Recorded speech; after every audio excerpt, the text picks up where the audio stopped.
Here in the flesh, a Super Bowl winning quarterback, 13 seasons in the NFL, spent time on the NFL Network and ESPN, and loves to remind Marshall Faulk that he beat him out for the WAC Offensive Player of the Year way back in the day.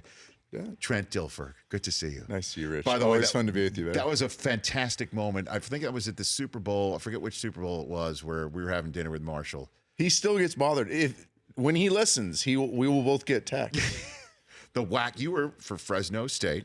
I mean, right? I was just better than him. I mean, you just leave it at that. You could just leave. He might run through the door right now.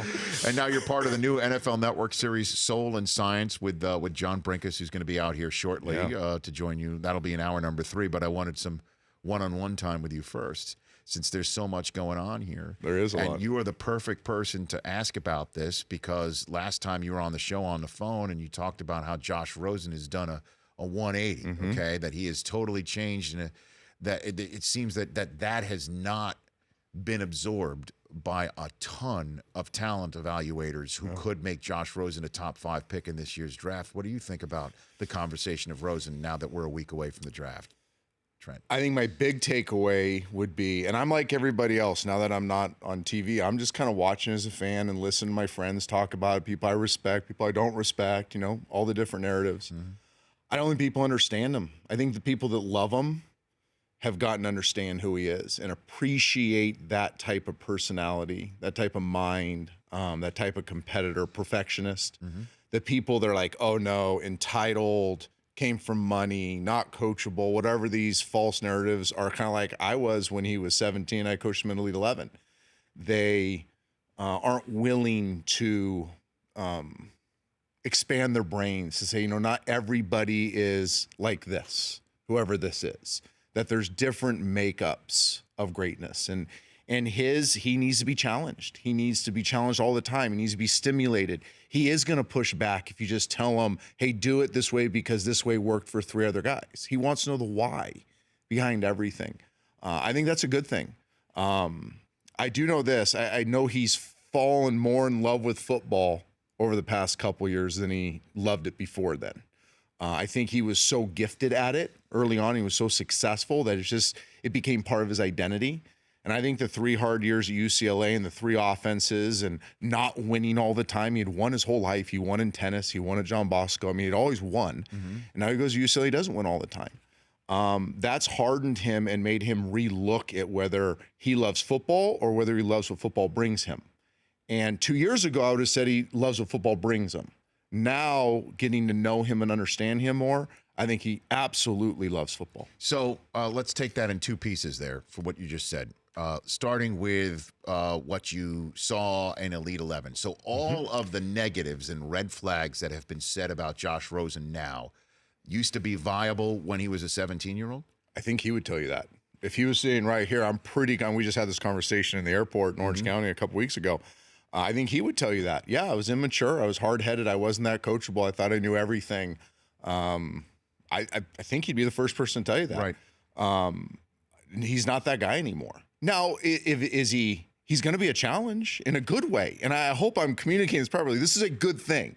He's going to challenge the coaches every single day to bring their A games. He's going to want to know why. He's not going to be the guy that sits in the quarterback room and quarterback coach says, hey, Josh, on versus this coverage, when they roll this safety here, I want you to make this check and throw it over here. He's saying, okay, why? What are we accomplishing by doing that?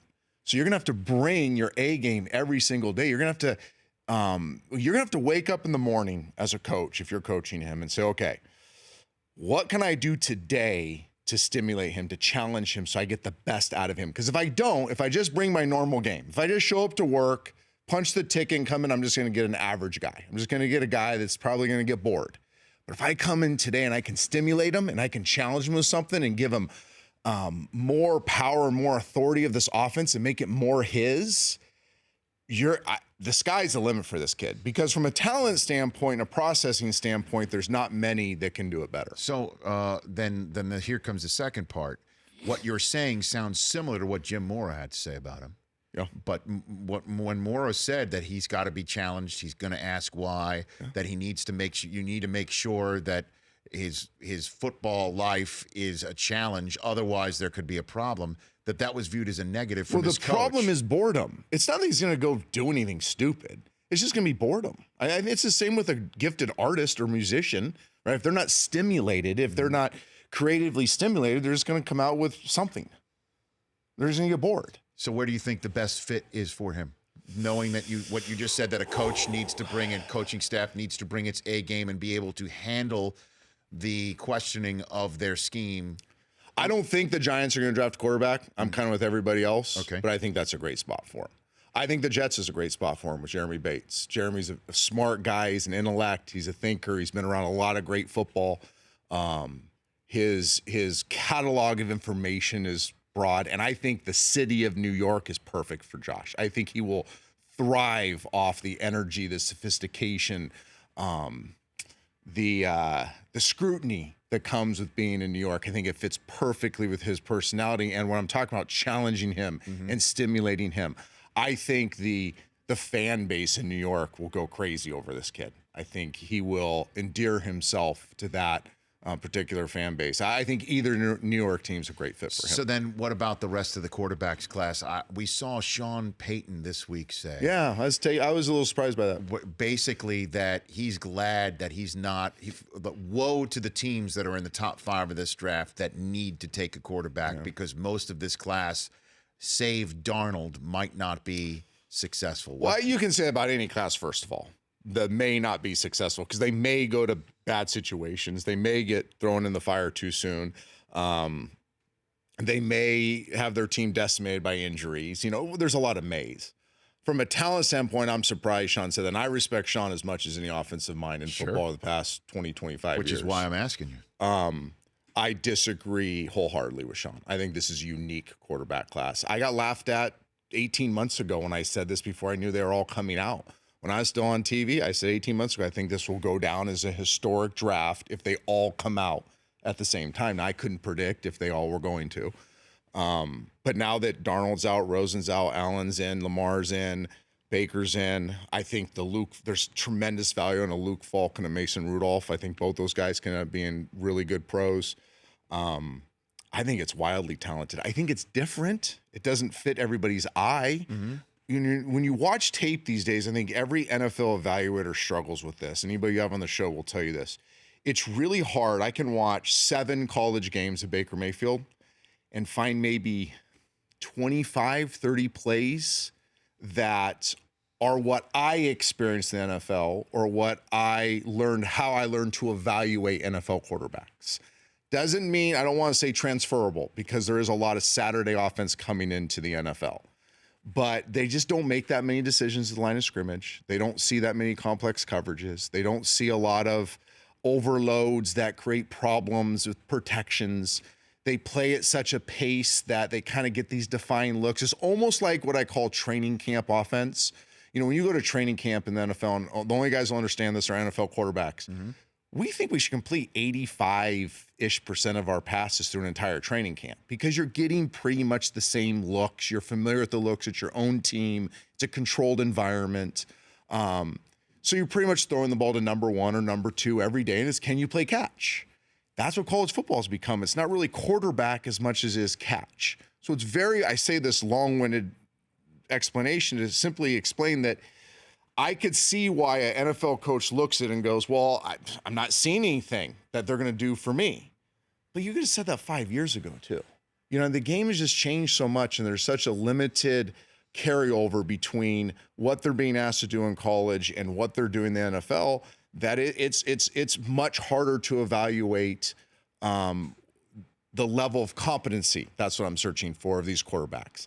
Talent isn't the issue. It's the level of competency. A few more minutes here with Trent Dilfer, your partner from Soul and Science on NFL Network, John Brinkus, Mr. Sports Science himself. We'll be out here shortly in hour number 3, actually, here on the Rich Eisen Show, and we'll also have Bob Costas. So Lamar Jackson, he's just been a fascinating prospect, to say the least. Where do you think he fits? What do you think happens with him a week from tonight in Dallas? I think somebody falls in love with him. It's hard not to. If you're a guy that looks at the glass half full, then you're going to look at his as pouring over from a talent standpoint. He is a much better passer than people give him credit for. He's wildly inconsistent, but his good is extremely good.